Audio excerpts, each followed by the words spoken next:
Medical devices fascinate me.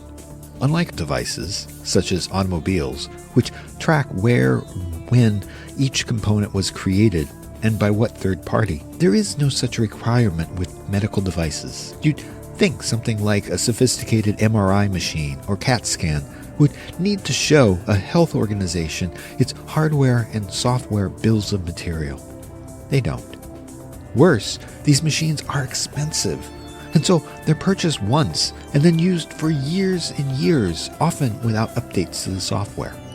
So, if we were to decree that we want to regulate these life-critical devices, we'd still have a large inventory of legacy devices to defend. And yet, that's not the worst of it. As we will hear in a bit, healthcare organizations are prone to the same weaknesses that any other office or manufacturing site might have. For example, the HVAC system could be compromised, or the power and backup power systems. And what about specialized printers for patient wristbands, or any number of other internet-connected devices that doctors and nurses might introduce just because they need a thermometer or a high blood pressure cuff? Attackers are increasingly targeting these IoT devices, in part because traditional IT assets are, now better defended with modern EDR tools. Criminal groups, they're exploiting IoT for ransomware, while nation-state actors use them for espionage and long-term persistence. The Chinese state-sponsored group Salt Typhoon exemplifies this, and they're using living-off-the-land techniques to blend in with normal operations, evade detection, and gather intelligence such as network maps and personnel data. Such access can support future cyberkinetic operations, potentially in geopolitical flashpoints such as Taiwan. The low sophistication required to exploit these IoT devices, coupled with their critical operational roles, makes them a high-priority target for both financially and politically motivated actors. This is a story about how the devices that you might not suspect might bring down your organization if they're not properly secured. I'm Robert Famosi. This is Error Code.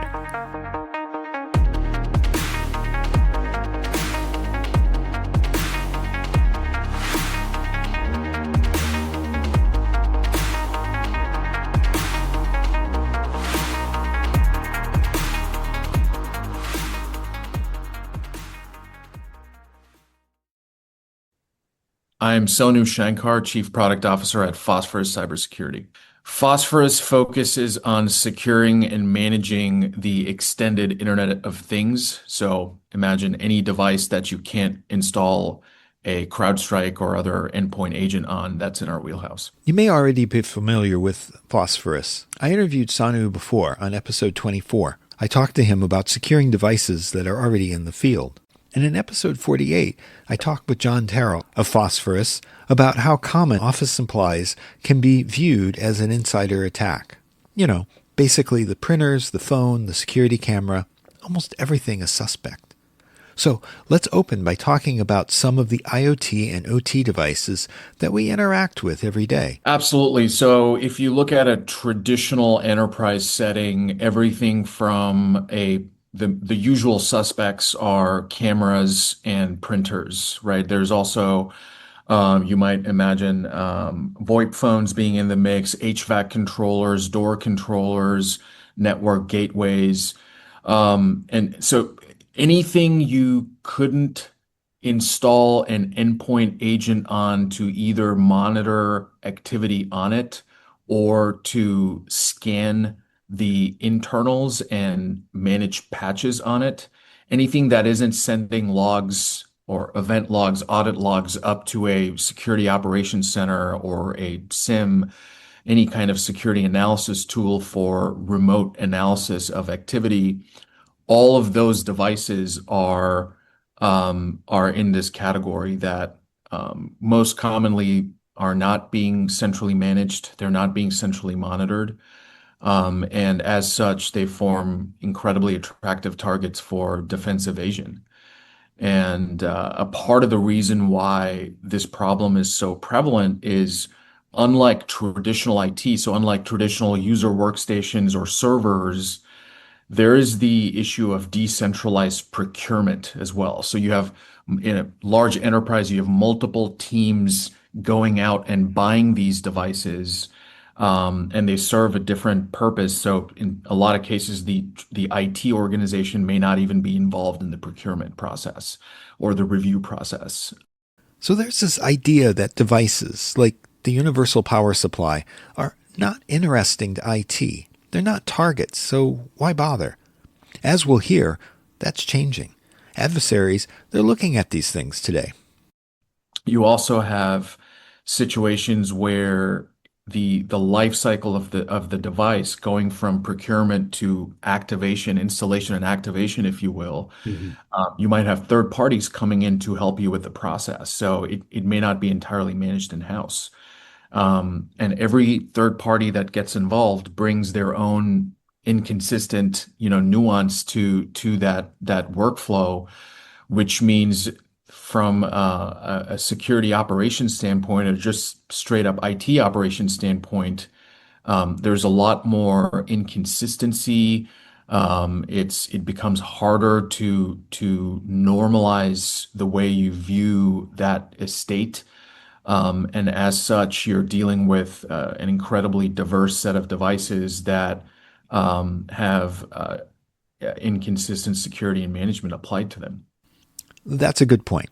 A lot of devices were brought to market without any security at all. Or if it has security, it's incredibly niche, proprietary to them.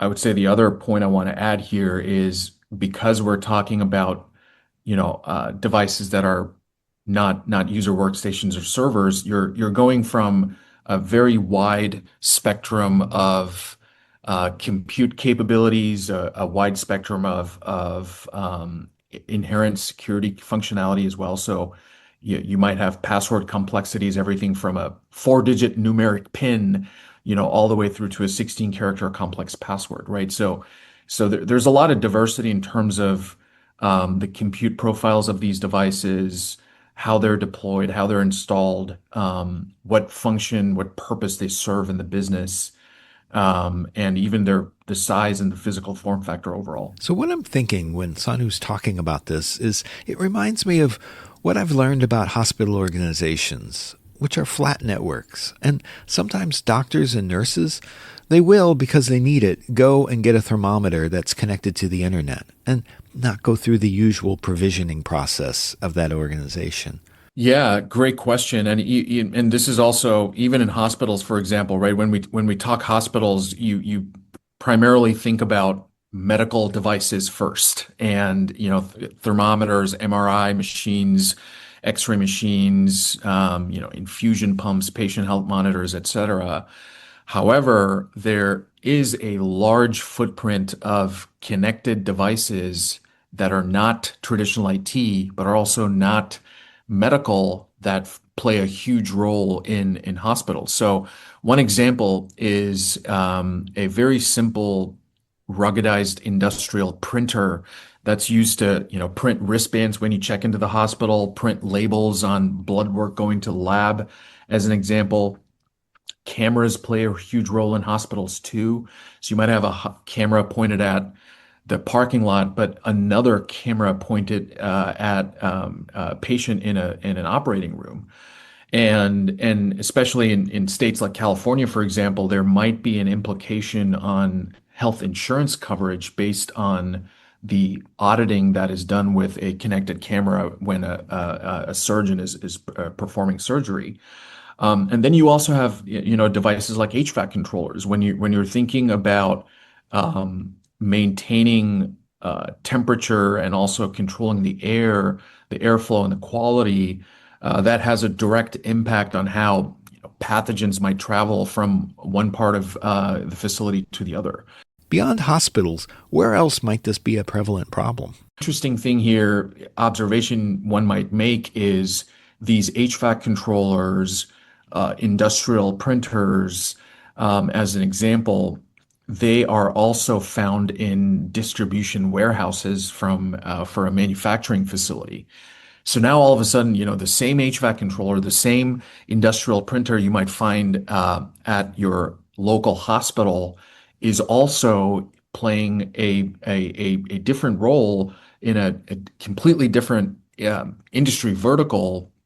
However, it still has an outsized impact on the overall supply chain. So, if you were to imagine barcode printers at a distribution warehouse and the volume of those devices, and all of them were taken down in a ransomware operation, you're essentially freezing the supply chain right there. And so you don't even need to use this isn't some kind of sophisticated nation state attack or anything like that. You don't need to come up with an O-day for a Windows server. You are very likely to find these things running with their running on default passwords, and all it takes is a threat actor to come in and change those passwords and lock out operators, and all of a sudden you've frozen the supply chain right there. So let's talk a little bit about the threat actors.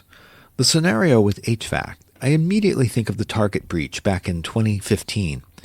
These vectors, they've existed, and we've known about these vulnerabilities for a while. It just seems recently, in the last few years, that they've become more weaponized. That's a incredible observation there. So if you think about it from a threat actor standpoint, this is also in the last few years. Let's say the post WannaCry not Petya years. The focus was let's get better at defending our traditional endpoints, because that was a point where you start seeing the adoption of endpoint detection and response platforms, as an example, really spike. And of course, that was primarily in response to the fact that it was clear at that point the traditional endpoints, the traditional IT assets were not receiving the security management attention they needed. And since then, we've seen this evolution of security operations where user workstations and servers have certainly the maturity has increased quite a bit in terms of the number of assets you might find in the traditional enterprise. IT assets running a modern endpoint detection and response tool has increased a lot. And also, alongside that, those tools themselves have gotten better at defending those assets from sophisticated attacks as well. And so, as a threat actor looking in, if you get into a net new environment and you're looking to, it almost doesn't matter what the attacker objective is at this point, but if you're looking to take that environment down, why go after Robert's workstation running, a modern EDR solution when you have a large footprint, a wide swath of IP connected network devices that are running firmware from 7 years ago, that are running with default passwords, that are running with serious basic misconfigurations, such as a lot of remote network services left open, Telnet, FTP, etc. So when those devices are running without any structured centralized monitoring and management, why go after the traditional IT assets? So that, I think, is now becoming more prevalent with we have some real world example. It's no longer a theoretical risk. There was a time when you could make this argument and the response would be, but that's not a priority. Threat actors are not going after these things. We've got them segmented, so we're fine. And so it did come across as more of okay, you're talking about something that's never going to happen. But I think the difference here is the level of sophistication needed for a threat actor is dramatically low. It is very seriously low. So now we're seeing examples where threat actors are able to come in and use IoT that, again, might be running on default passwords or old firmware with fairly trivial exploits that are available out there, or open with remote network services completely left untouched and misconfigured. So you have now the ability to deploy ransomware through those assets. And so that is thematically one aspect. So that would be more as far as the question around what are the types of actors we're talking about here. Those are going to be great targets for financially motivated cyber criminal threat actors because they have the ability to essentially use those devices to accomplish extortion outcomes using IoT for ransomware as an example. On the other hand, the more nation state actors, this would be these devices present very attractive targets to accomplish broad espionage campaigns, objectives, data exfil, and also they're really attractive targets to maintain long-term persistence. So this is where I also see and now more recently there are again real world examples on that front as well, where the attack is not focused on traditional Windows servers or Linux servers or workstations. And so as such, for the nation state side as well, they present incredibly attractive targets. So, with the nation states, one campaign that comes to mind is the various typhoons. We probably know a little bit more about Salt Typhoon just because one of the first to be mentioned by the FBI Director Christopher Wray in his testimony before Congress. Absolutely. So Salt Typhoon is I would say so the various typhoons as you mentioned and Salt Typhoon especially um, Salt Typhoon to me it exemplifies the I would say the maturation of Chinese state-sponsored espionage operations because this is not so much a short term, they're not looking at a short term gain here.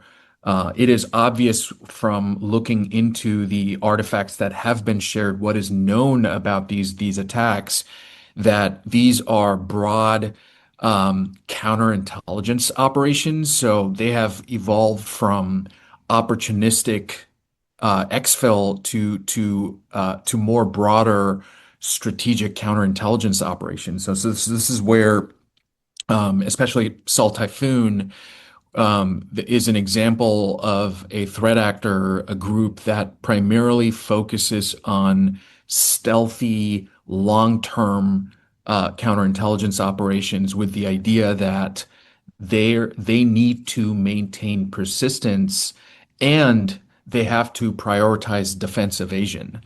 And so from a sophistication standpoint, they're incredibly sophisticated. I would argue among the most sophisticated we have seen. And from a mapping of what they are doing to the broader geopolitical objectives there, there's been a lot of discussion around how these attacks are essentially helping with that pre-positioned access for a future potential cyberkinetic escalation, in the context of a larger power competition scenario, such as a Taiwan contingency, as an example. And more technically, the techniques that these actors are using, they're broadly categorized as what we call living off the land techniques, with the intent again being they they will use approaches to blend in with what appears to be benign normal operations. And so living off the land is this concept of using your existing apparatus essentially against you and making it a lot harder for a security operations analyst, for example, to determine that there is nefarious activity in this environment, because it would appear to a security analyst or anybody running investigations, it would appear to look like regular, normal activity. And the reason there, again, they're specifically looking to evade traditional detection mechanisms. And so this is where, going back to what we've been talking about so far, if you were to go after a traditional IT asset, the likelihood of your detection is incredibly high today, especially today versus, say, pre-2019 or 2020.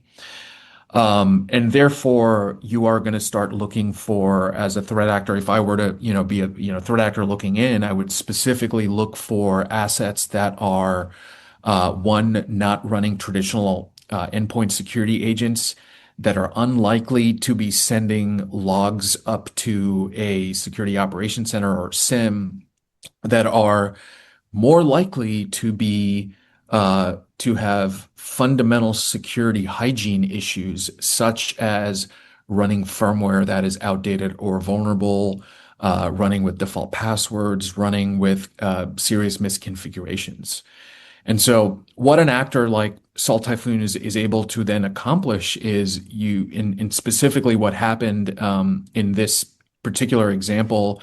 The more recent one we have is there was a memo released about the National Guard attack, and what an actor like Salt Typhoon is using from a tactics standpoint is getting into these environments and staying within assets that are not traditional IT, that would not be categorized as traditional IT. And then they start using incredibly sophisticated approaches to grab configuration information, network maps. There's also an example, there's also disclosure of personnel information. So this would be who is working at a site, for example, and what roles are they playing? What are their responsibilities? And so they have been able to, so they present incredibly attractive environments to shorten the recon phase from weeks or months even to minutes. Right. And I think longer term, the when especially now in the post AI world, if you will, I am concerned about how they might weaponize the combination of a traditional network cyber attack with what they're able to do now with AI on the social engineering front. So how could they potentially weaponize personnel information in the event of, a major escalation in Asia, as an example? So that is what I'm. So Sanu touched upon various devices. And again, I think a lot of people are still going to think about tablets and computers and servers and things like that. But I'm hoping he can broaden that and tell us a little bit more about other devices that are being affected. Yeah, absolutely. So one example would be your traditional network apparatus. So anything from switches and routers to communication gateways. And I think communication gateways, and to just broaden the discussion here in terms of um, the weaker, let's say, Achilles heels across our environments within the United States.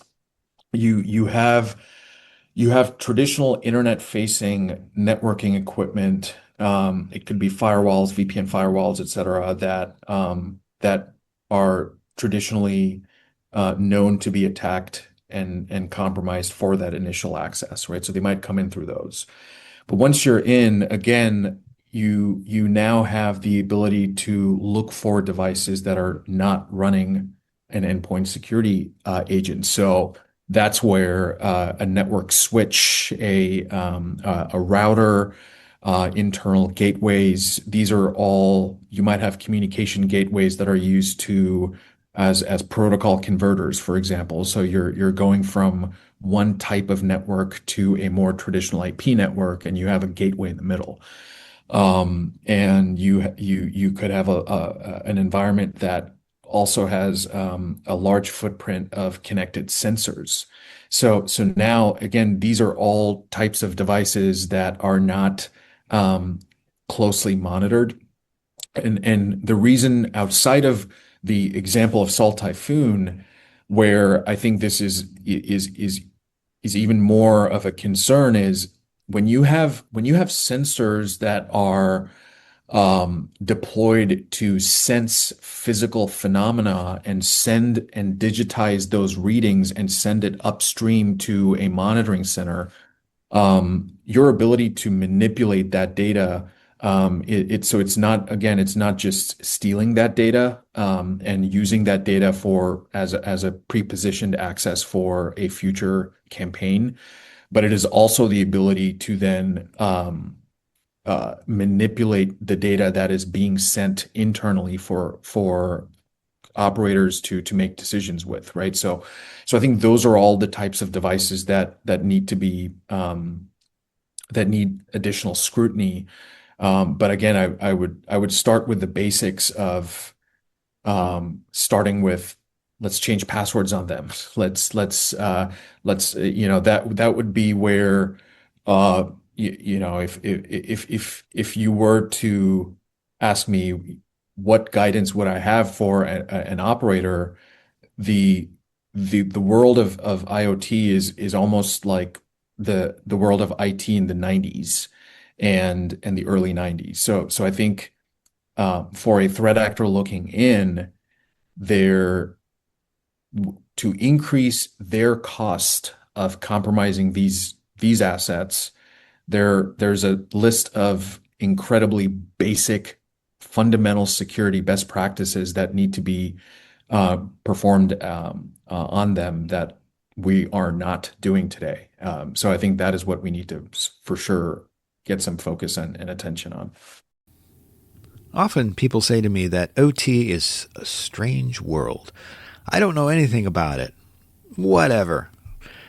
So I'm wondering, does Sonu still find that to be true, or has the networking crowd come to realize that there are some similarities, and really it's not too far removed from the what we were dealing with in the early 1990s with IT?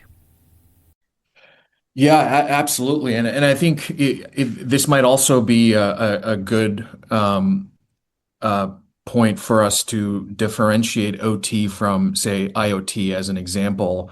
And what is now happening. So traditionally, there's been this mindset that you can't really touch any OT device, so I'm just gonna assume that it's and essentially segmentation was the traditional approach to secure them, with the idea that okay, I'm gonna keep them segmented so nobody's getting in. And for a variety of reasons in the last, let's say 5 years, the need for remote connectivity has increased on the one hand, but also the types of devices you find on the same network, the diversity of devices you find on those same networks has also increased. So, so in this industrial example, you may let's take a manufacturing facility, right? So if it's a manufacturing facility, and you are looking as a threat actor to hold a site for ransom, the now it has changed from you don't even need to get down to that level zero, type of OT assets. So you don't even need to get down to a PLC or an RTU as an example. When you have, again, HVAC controllers, cameras, door controllers, network gateways, if you have a network gateway, comms gateway that is connecting a site to an upstream central campus, then taking that network gateway out would likely be a trivial way to disrupt operations at that site, right? And again, and you might throw in industrial printers into the mix, barcode scanners. There's and you environmental sensors, right? So these are all devices that are usually not categorized as in ICS or OT, but they are incredibly prevalent in those same environments. And so now I think there is a shift. Correctly, you meant that was a great observation there. That there is a shift in the realization that there is a shift in the thinking that I need to also consider these other connected devices that may not be categorized as OT that are part of the same network, and the compromise of those devices could also result in similar outcomes as we might see if we were to go after the more complex industrial devices. And this is not unlike the hospital example we started with, by the way. So again, and the analogy there would be you don't need to go after an MRI or a patient health monitor or a network of patient health monitors when taking out industrial printers that might be so embedded into hospital workflows would accomplish the same outcome for you. Previously, when we talked, Sonu emphasized security hygiene. Is that still a priority? Focusing on fundamental security hygiene is the message I'm going to keep hitting, and I'm going to keep doing that, right? And I think especially now, when we start thinking about data centers is another area where we're going to have a large diversity of devices such as power distributed PDUs. There's going to be, again, HVAC controllers. I would taking down a data center today might be, again, if you bring down an HVAC controller and a PDU network in a data center, it's again, you're not really coming up with a sophisticated ODay here, a Windows vulnerability. This is again going back to the fundamentals. So I think my key message would remain focus on the fundamentals and make sure that you're remaining on top of your old best practices from 30 years ago. I'd really like to thank Sonu for coming on the show and talking about how we can secure unmanaged, non-traditional IT devices, such as cameras, printers, voice over IP phones, HVAC controllers, and industrial gateways that can't run endpoint agents or send logs to central monitoring. Somebody still has to secure these, and we will one day. Hey, if you're enjoying Error Code, tell a friend. I'm sure there are other people out there who like narrative information security podcasts. And I'd really like to hear from you. Go to errorcodepodcast.com to get more details.